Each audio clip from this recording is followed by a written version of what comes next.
Taking you through my sketch in order for you to have a view of how I struggled in getting a perfect hand being drawn. So you know it's just not only you, we've been there as well.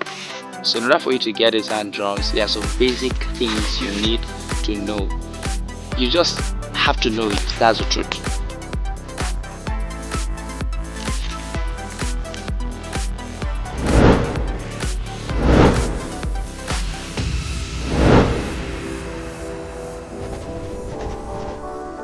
Majority of us was told that drawing the palm is just like a rectangle or a square, but actually it's just not true. Drawing the palm is more or less like a rectangle, but not a rectangle, neither is it a square, because the top of the palm is a bit slightly curved. If you look at it properly, you can see as it is.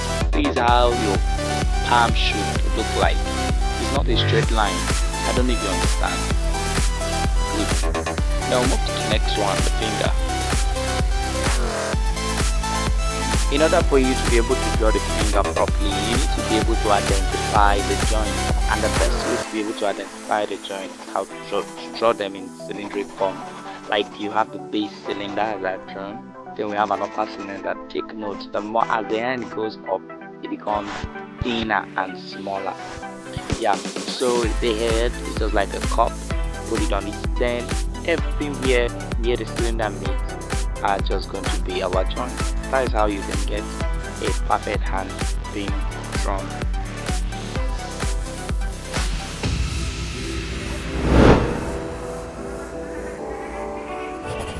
The thumb is responsible for 90% perfection of the hand.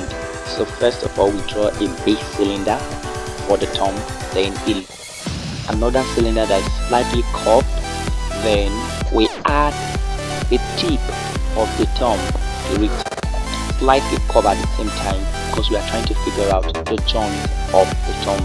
When you get the joints of the thumb, which are 3, you will be able to draw finger, and also you will be able to draw the hand in different directions. Dividing the palm into 2 parts, so we can get our index and the middle finger on one side, our ring and pinky finger on the other side. Now at the bottom of the palm, we're trying to get our thumb, which we identify the 3 joints, and basically the thumb is going to fold at each joint. Then we get our index finger being drawn. Yeah, now just the way I taught you on how to draw finger, same way, just apply the method.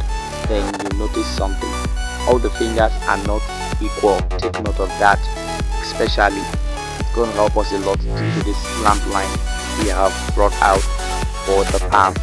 Then how you get your finger placement correct, when you notice your index finger, the first joint of your index finger is found between the first 2 joints of the middle finger.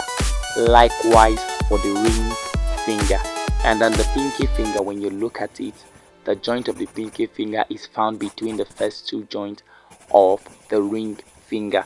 That's how you get your finger placement right and correct. That's all. In order for you to be able to draw without reverence, you need to practice without a reverence. You need to practice with a reverence in order for you to be able to draw without reverence. Take a look at some of the hand drawings I have done due to intense practice of me learning how the thumb works, how the palm works, and the finger placement. When you know how all of them work, so when they change directions, you'll be able to detect on how to draw them properly. This is how a proper hand should be drawn. The final thing I have for you at the end of this video is, number 1, you need to read books about hands. You need to learn the anatomy of hands. For proper coaching, you can check my description below for further mentoring.